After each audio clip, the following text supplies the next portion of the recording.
Thanks for tuning in to Conversations with Betty LaMarr, coming to you live from the Bluff City. Conversations is weekly wall-to-wall talk about all things Memphis and the Mid-South. Conversations with Betty include people just like you, living on the Bluff, doing what you do to uplift the city of Memphis. And now, your host, Betty LaMarr. Hello. Thanks for watching Medical Talk with Betty LaMarr. On today's show, Betty will have a conversation with a renowned weight loss surgeon, Dr. Robert Wegner. Now watch this space with Betty and her guests now in progress. Hello, and welcome to this special edition, Medical Talk, on cable tonight. Medical Talk is a talk show that we keep plain and simple, and we use it very much like a class because we want you to know and understand everything that you need to know about your health and wellness. Today we're starting a series about obesity and the health risk of being obese. The good thing about this show is not about being critical. It's about you're learning what you need to know and what you can do about that disease. And joining me is Dr. Robert Wegner, and he's one of the masters. And he's coming to us from St. Francis Weight Loss Center. Good evening, Dr. Wegner. How are you? Hey, Betty. Thanks for having me. Well, you come highly recommended. Thank you. And I'm told that you are one of the masters, so I expect for the show to be really, as they say, off the chain this evening. Yeah, I really want to try to give your viewers some factual information about obesity, why it's such a problem for our society right now, how we treat it, and how we got here, and how we talk about obesity in real, not necessarily medical terms, but in a layman's way that people understand it. Okay, well, speaking of that, why don't you tell our viewers who you are, Dr. Robert Wegner, as it relates to our topic of discussion this evening? Okay, so my name is Robert Wegner. I practice bariatric surgery at St. Francis Hospital here in Memphis. Been in the area for about 5 years. I only do weight loss surgery. That's my specialty. I think it's an interesting story, one worth telling, as to how I got on the Betty LaMarr show tonight. Betty and I met several months back socially at the FedEx Family House Gala fundraiser. I feel like there was some divine intervention or reason that our paths crossed. We happened to be at the same table. We just started having a casual conversation. We asked each other what we did and this and that. She said, I do this series on, medical issues, and, I have a public access channel that I work with here in the community, and I'm like, I do a surgery that potentially could benefit thousands of your viewers. She said, well, why don't you come on and we'll talk about what you do. And there's a lot of misinformation about obesity, and maybe you can clear up a lot of the myths and the things that people hear. And, everybody seems to be on a diet these days, and, how come diets don't work? And you want to come on and talk about that? And I said, that would be fantastic. So, here we are tonight, and I just want to thank Betty for having me on, and it's a real honor to be here. Well, I'm honored to have you. Obesity can affect women's health in many ways, including the following. Diabetes. Obese women are more likely to develop diabetes, which can increase the risk of cardiovascular disease. Cancer. Obesity can increase the risk of several types of cancer, especially breast and endometrial cancer, in postmenopausal women. Pregnancy and childbirth. Obesity can increase the risk of complications during pregnancy and childbirth, such as preterm birth, gestational diabetes, and preeclampsia. Obese women may also have more difficult and prolonged labor. Other health conditions. Obesity can also lead to other health conditions, such as high blood pressure, high cholesterol, breathing problems, joint problems, and gallstones. Class is now in session. All right. Okay, and live TV. Here we go. That's right, and you're one of the masters. So let's talk about obesity. What is obesity, and how does you get what is BMI, and how do you match that with obesity to determine if you're obese or not? So to start out talking about obesity in general, to talk about it intelligently, we need to get away from the habit of casting blame on the obese patient and faulting them for having this disease process of obesity and saying, why can't you just exercise more and eat less, and why are you so obese? We have to get away from faulting them like there's something wrong with them. That we have to understand that it takes more than just willpower and more exercise and less eating to really make a substantial change in your body mass index, which I'll talk about in a minute. Okay. It's clearly a hormonal and metabolic disease. It's just recently in the past few years that obesity, is actually classified as a disease. There's three things that all diseases have in common. Number one, they cause harm or morbidity to the body. Number two, they impair normal functioning. And number three, they have characteristic signs and symptoms that are uniform throughout the disease. So since obesity meets all three of those criteria, it's classified as such. Now, when we talk about BMI, which you brought up, is very important. If you go to my website, which is www.Memphis Weight Loss Surgery, it's all one word, 3 S's in a row, it looks funny, memphisweightlosssurgery.com. On that website, all the things I'm going to talk about tonight are on there, but one of the most important things is there's a BMI calculator. Okay. The BMI is a body mass index. This is how we talk about a person's body mass, whether they're overweight, whether they're obese, morbidly obese, etc.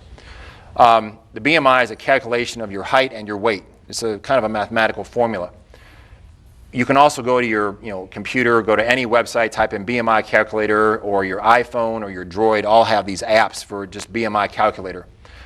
If your BMI is 35 or greater, you are probably in the surgical category, meaning that all the diets and all the exercise that you can possibly think of doing are probably not going to help you lose the 100+ pounds that you need to lose. All studies pretty much point to the fact that once your BMI is 35 or greater, to really make a significant change, surgery is the number one, if not the only treatment that should be prescribed to the patient. Not to say that you still don't have to modify your lifestyle and modify your portion control, what you're eating, and some exercise, but surgery is the mainstay of the treatment once your BMI is 35. Okay, so Dr. Wegner, since you mentioned that, why is it that diets don't work? You have people that yo-yo, they lose weight and then they're happy, and you see them again, they always say, well, I lost this weight, but I've gained 20 back. What's the problem there? So I do these informational seminars at the hospital every couple weeks, 100 patients, 100 potential patients, 150 patients. You came to one. Yes. You got to experience it. It's a fantastic forum to get a lot of these questions answered. They talk about them on my website at St. Francis Hospital.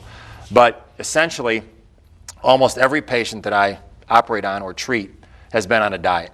And they ask that exact question.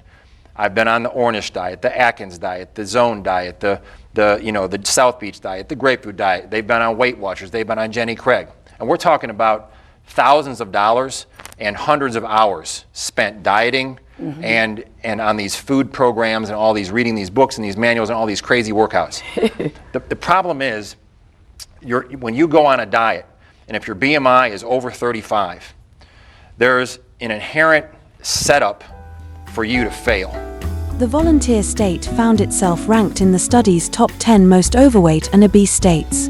Tennessee was ranked number 6 on the list behind West Virginia, Mississippi, Kentucky, Louisiana, and Arkansas. Tennessee had the 7th most obese and overweight prevalence, ranked 13th in terms of health consequences and 4th for food and fitness. Being overweight is becoming the new normal in America, Wallet Hub said. According to the most recent data from the Centers for Disease Control and Prevention, more than 7 in 10 U.S. adults aged 20 and older are either overweight or obese. All of the studies show, like I said before, once your BMI is 35, you really need to change the actual metabolism of your body if you're really going to have significant weight loss. Okay. So when you go on a diet, what you're doing is you're essentially decreasing the amount of calories that you're taking in. So when you do that, your body doesn't like that. Now, you can do that for a while. You can do it for 6 months, 8 months, a year, maybe longer. But eventually, the hormones that control your metabolism your satiety, your feeling of fullness, and your appetite. In particular, appetite hormone is ghrelin. A lot of people have heard of that. They'll Google it. They'll ask me about it. The satiety hormones are peptide YY and CCK. The metabolism hormones are leptin and melanocortin. All these hormones, when you go on a diet, work in the opposite that you want. You reduce your calories, what happens? Your appetite goes up, Yes. right? But you want it to go down. Right. The feeling of fullness, your satiety, it goes down, but you want it to go up. You want to feel full, but you don't. Your metabolism that you're trying to rev up to burn calories, it slows down. So your body kind of goes into this, hibernation state. It starts saving the calories, thinking that it's starving. So all the hormones are fighting all the things you're trying to do. So eventually what happens? You come right back to where you were, to the same weight you started the diet at, if not more. Some patients go on a diet, they lose 30, 40, 50 pounds, and before you know it, a year or two later, they're back up 60 pounds where they were before. So that's the cycle that surgery can break. The surgery that I perform actually changes your physiology. It changes your metabolism. It changes your nutrient utilization. It changes your energy balance. So, it's much more than just saying, hey, Mr. and Mrs. Smith, why don't you just eat less and exercise more? If you need to lose 100 pounds, there's so much more to it than that. Okay. We know that obesity is such a complex disease. Just to give a little background on it, there's essentially 6 components that work together to kind of make a person obese. One of the components is genetics. We can't change that. That is your genetic makeup. Another of the 2 components we have control over are your environment and your behaviors. Those things can be modified. There's clearly a psychiatric component. The 2 components that I work on is the metabolism and the physiology. And I can change the gut hormones, so to speak, through surgery. I can trick the body into doing the reverse of what I just talked about. When you eat a meal, I can make you feel fuller quicker. I can make your appetite kind of go down and increase your metabolism, which is what we're trying to do in the first place. So substantial weight loss can occur for someone with a BMI over 35 if they have the right surgery. Coming to that, that'll be next week or next month when we get together again. Tonight I just want to focus on what obesity is and how we talk about it. So let's go into some of the risks. All the vital organs in the body that being obese affect. I would love to talk about some of those things because I know now we're living in a time where overweight and being obese to a lot of people is a trend. Obesity is a risk factor for several gynecologic cancers, including endometrial and ovarian cancer. Every 5-unit increase in body mass index, the risk of endometrial cancer increases by 50 to 60%. Obese women with body mass index over 30 are more than 3 times as likely to develop endometrial cancer as women who maintain a healthy weight. Excess fat tissue can increase estrogen levels, which may contribute to the increased risk. Obesity can also affect the management of endometrial cancer, making surgery more difficult and increasing the risk of complications. I asked you just a few of the vital organs and you explained to our viewers how this affects them. Yeah, when you talk about the vital organs and the body systems, body fat is not just a tissue that does nothing. Okay. It is metabolically active and it secretes hormones. Unfortunately, they're all bad. There's nothing that having excess body fat does for you that's a benefit. So, it's become such an epidemic. And when we talk about the body systems here in a minute, Okay. it's just when we look at society right now as a whole, this is the first time, the data came out about last week, I got an alert on my phone about it. This is the first time in the history of our country where obese people, meaning people with a BMI over 30, now outnumber overweight people. There's 67 million obese people and 65 million overweight people. Now, overweight BMI is 25 to 30. Once you're 30, you're classified as obese. Now, there's 3 classifications of obesity itself. There's 30 to 35, which is class 1, 35 to 40, class 2, 40 and over, class 3.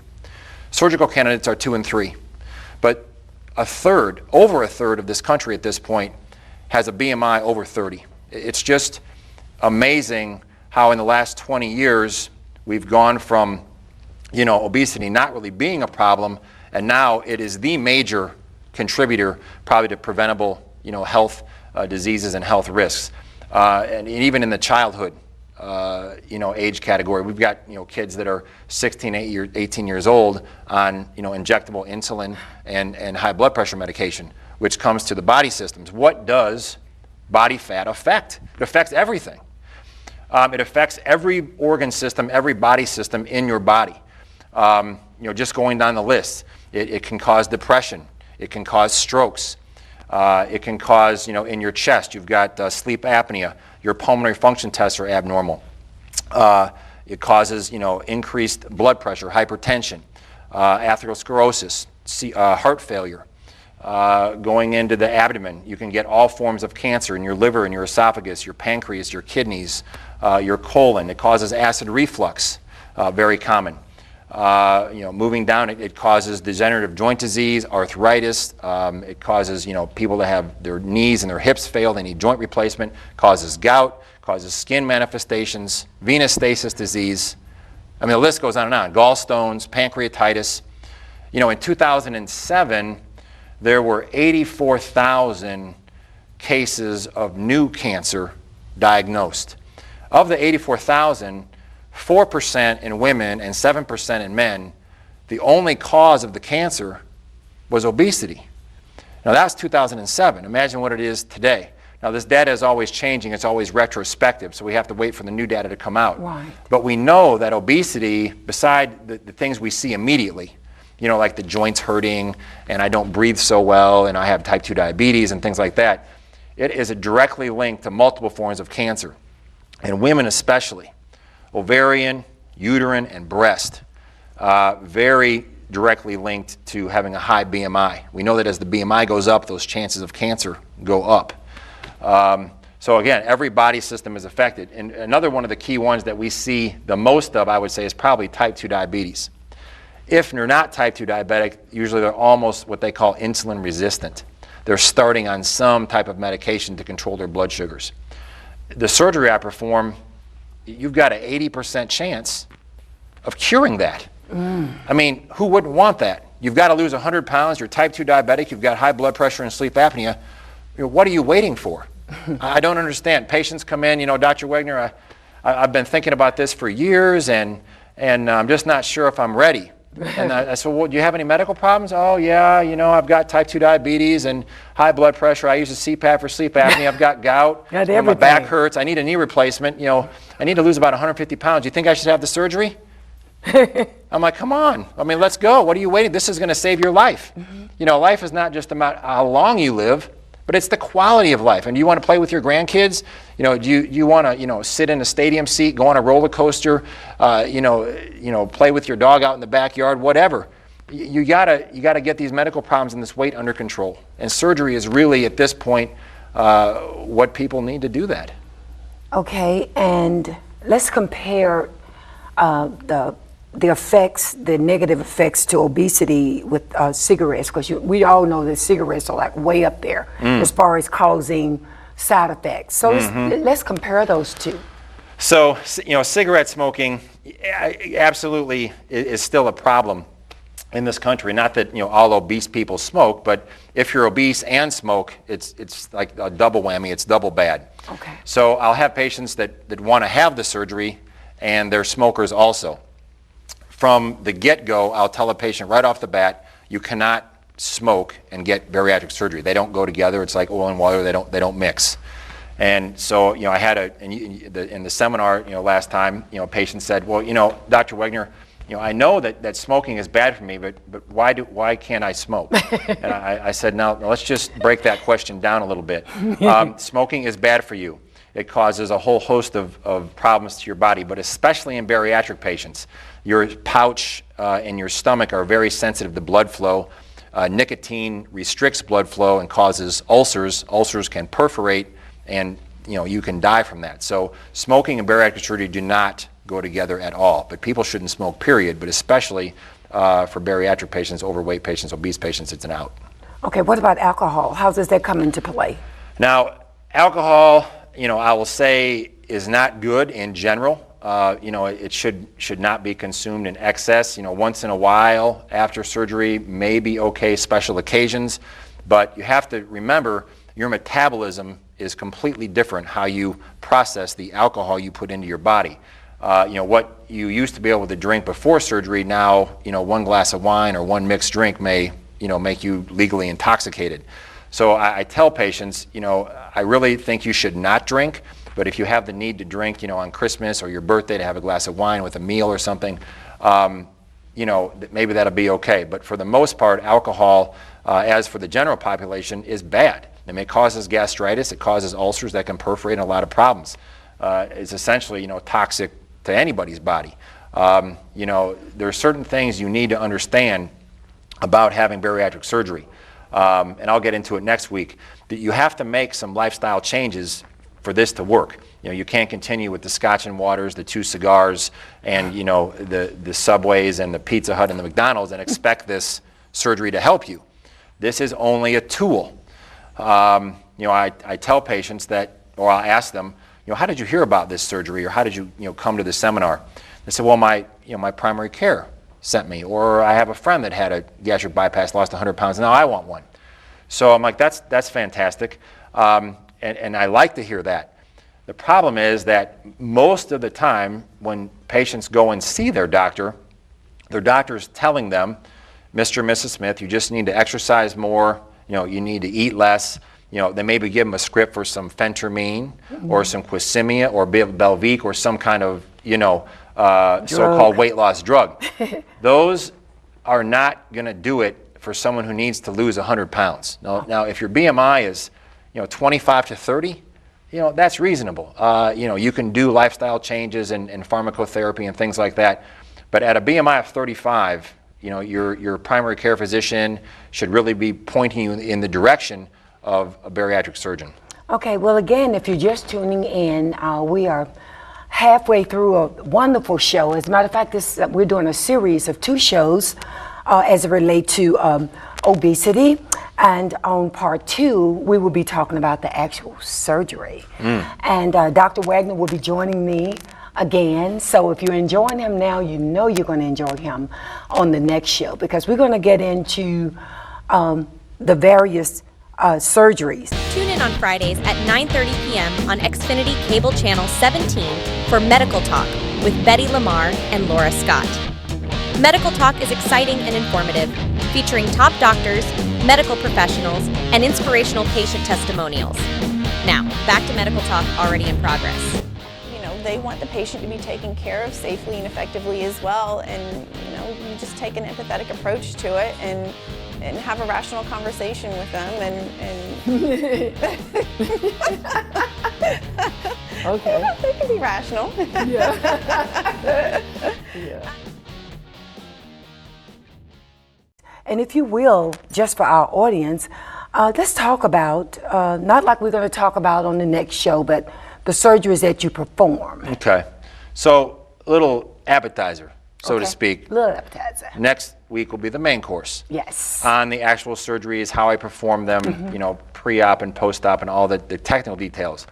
But essentially the big question is going to be, what are the surgeries? Essentially there's 2 surgeries now that are the most effective for weight loss, losing, over 100 pounds. There's the laparoscopic gastric sleeve and the laparoscopic gastric bypass. And I will talk about both of them in depth. Yes. And believe me, there will be a lot of people who may or may not like what I say, but I am going to give you the most factual and up-to-date data about what surgery does what and what the outcomes are. They're not the same. They're not the same surgery, and the outcomes are clearly not the same. So, and I think there's going to be, in the interim, a lot of people saying, hey, ask Dr. Wegner this or ask Dr. Wegner that. So I want to make sure people write in or however they get in contact with you, because I want to address the questions that people have specifically about surgery. I've heard just about every question you can possibly think of in the seminars, but I'm interested to see and hear what your viewers want to know. And that's why I'm here, is to try to help educate them and hopefully, help them make the decision to go forward with surgery if that's something they want to do. one of the things that unfortunately I see is there's a lot of people, and I'm talking thousands, that we've seen over the years that want the surgery, that need the surgery, that desperately would benefit from it, but they don't have insurance coverage. Yeah. Now, insurance covers all of the surgeries.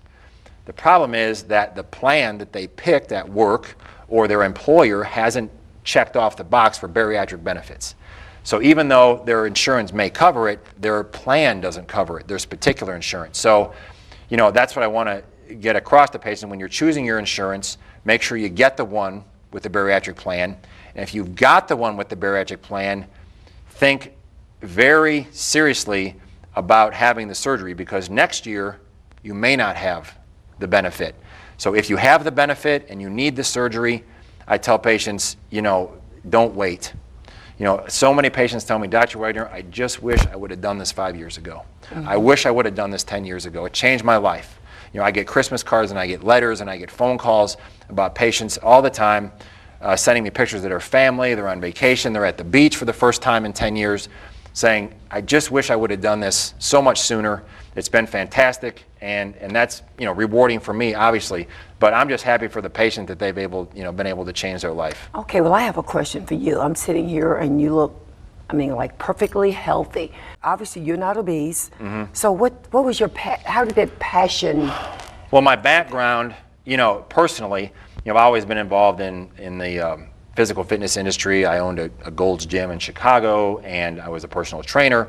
And when I was in Chicago doing those type of things, I did work closely with a Center for Human Reproduction in Chicago, and they dealt with women that were, trying to conceive. Infertility was an issue, and they would do hormonal treatments, and they would also do physical fitness programs and weight loss, because they know that obesity is tied to infertility.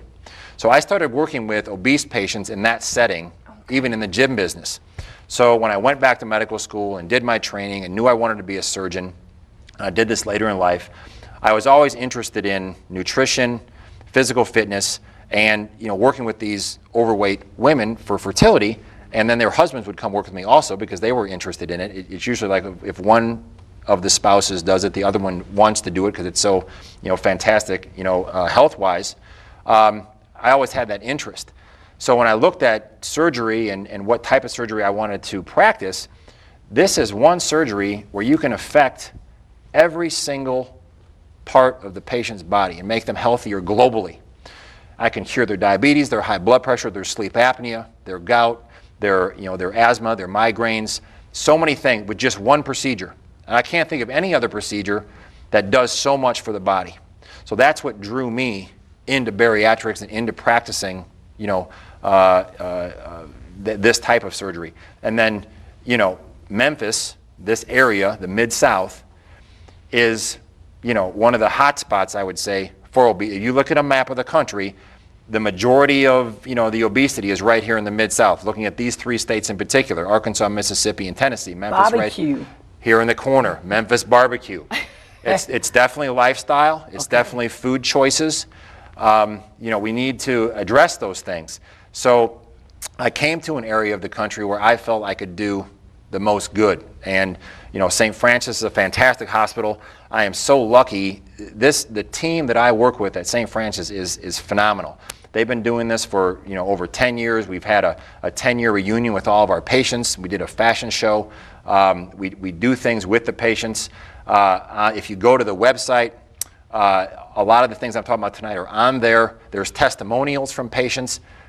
It's one thing to hear me talk about it, but when you hear a patient live or in a testimonial talk about how this surgery changed their life, it's overwhelming. You heard it from one of the masters, Dr. Robert Wegner, and he will be here with me for the next medical class. So get all your questions together.